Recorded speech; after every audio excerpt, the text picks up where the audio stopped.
Donc voici un exercice sur la génétique de Mendel, mais qui est du dihybridisme. Comment on peut voir que c'est un dihybridisme? C'est quand on vous parle de deux caractères différents. Donc ici, on parle de la forme, qui peut être rugueuse ou qui peut être lisse. Et on vous parle de la couleur de la gousse, qui peut être jaune ou qui peut être brune. Et donc on regarde le caractère forme et le caractère couleur de gousse, sachant que chaque génotype est avec 2 allèles par caractère. On va avoir des génotypes d'individus de 4 lettres, des génotypes de gamètes où il y a un allèle par caractère qui auront 2 lettres. Donc il faut vraiment passer en mode dihybridisme pour cet exercice. Après, il faut d'abord choisir les majuscules ou les minuscules. Pour cela, il faut regarder la F1. Donc on vous dit en F1, on obtient uniquement des pois à gousse rugueuse et à gousse jaune, de forme rugueuse et à gousse jaune. Et donc ce qui est dominant, c'est le rugueux, qui est dominant sur le lisse, et le jaune, qui est dominant sur le brun, sur la couleur brune. Ça va? Donc car les seuls qui s'expriment en F1. Donc en F1, c'est la loi de Mendel. On a 100% de caractères d'individus identiques. Et c'est ceux qui présentent les caractères dominants. Et donc ces infos de départ là permettaient juste de justement trouver qui était dominant, qui était récessif, mais l'exercice n'était pas de présenter les parents et les F1.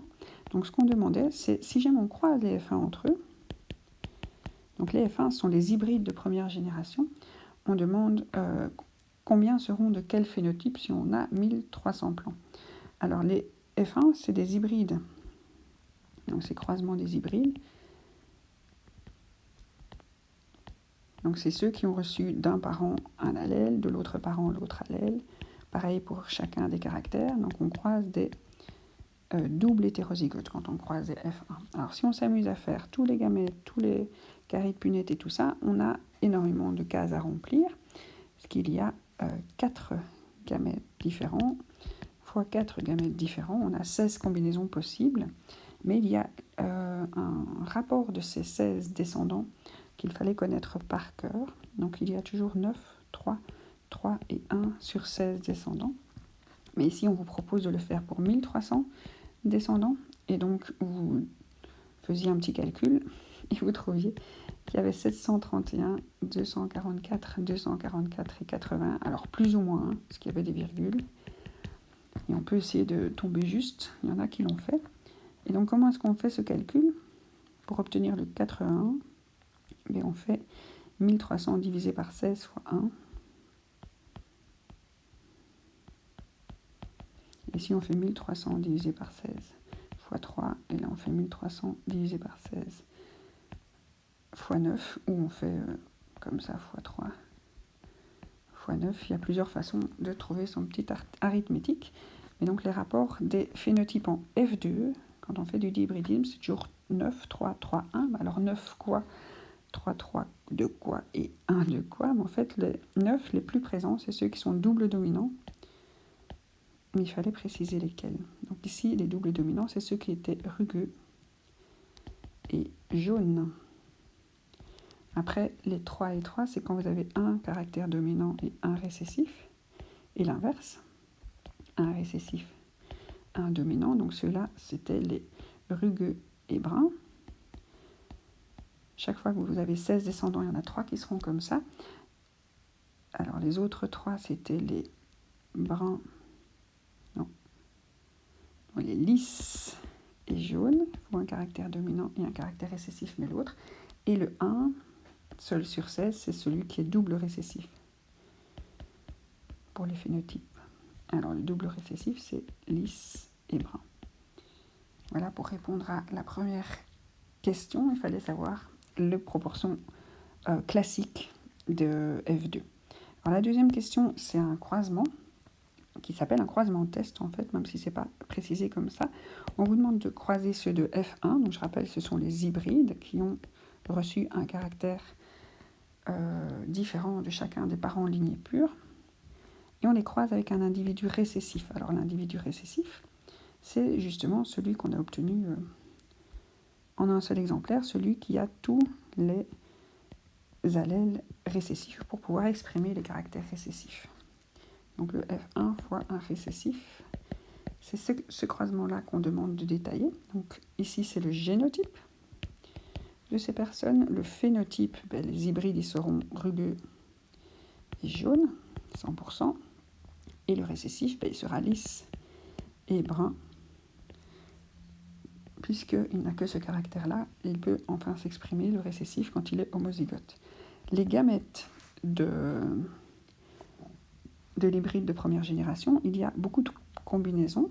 Donc il va avoir 4 combinaisons différentes avec la même proportion, puisqu'il doit donner un allèle par caractère. Il peut donner R avec J, il peut donner R avec B, il peut donner L avec J, et il peut donner L avec B. Donc chaque fois, on prend un allèle du premier caractère et un allèle du deuxième caractère en variant les combinaisons. Par contre, chez l'autre individu, le double récessif, il n'y a pas le choix pour le L, et il n'y a pas le choix pour le B, et donc 100% de ces gamètes seront LB. Et donc quand on croise un hybride de première génération avec un récessif, on va se retrouver avec un tableau de Punnett assez petit, puisque un individu ne va pas avoir le choix. Voilà, hop, ça va assez vite à remplir. Donc on refait chaque fois l'individu en prenant les caractères des gamètes qui ont été apportés par les gamètes. Je vais essayer de faire mes B toujours un peu en imprimé. Voilà, donc ici c'est les gamètes du récessif, et ici c'est les gamètes de F1. Donc ici on a les descendants justement qu'on demandait. Donc ça c'est les génotypes des descendants. C'est pas une F2, parce que une F2 c'est quand on croise les F1 entre eux. C'est les descendants du croisement test. Et donc ils ont chacun la même probabilité que celle des gamètes, puisque le récessif, lui, n'apporte pas d'informations, visibles en tout cas. Après, il faut aussi parler de leur phénotype, avec les mêmes probabilités. Quand quelqu'un a reçu 2 dominants, il va être rugueux et jaune, rugueux et brun,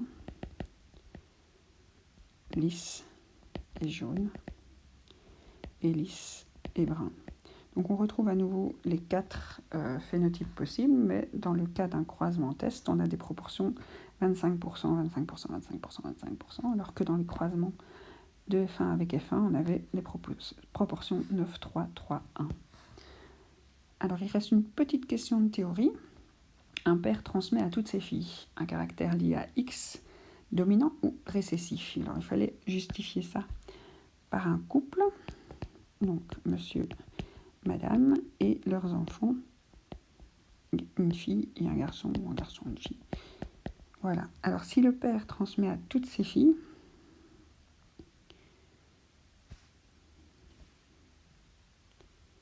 ce sera un caractère dominant. Pourquoi ? Parce que pour qu'une fille soit malade rien qu'avec l'information de son père, il faut qu'elle puisse s'exprimer à tous les coups.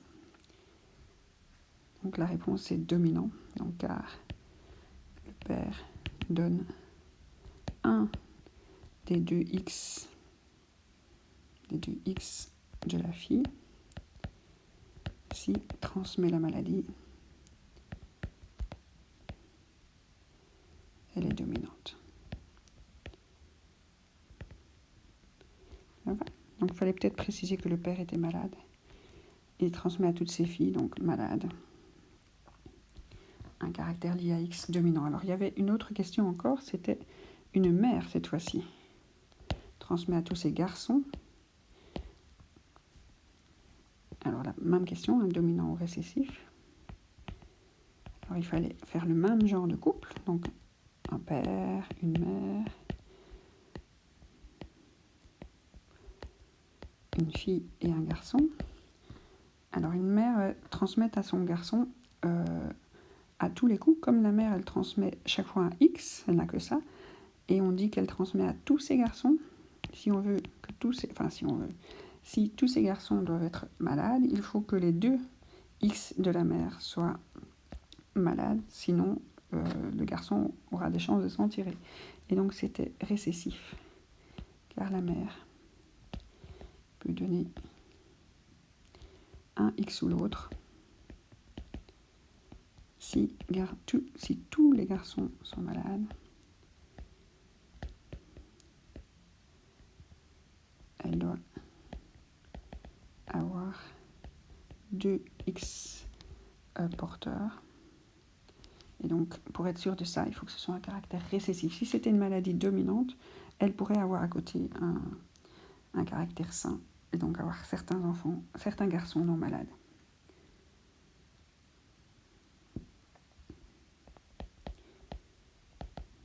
Les récessifs sont toujours homozygotes.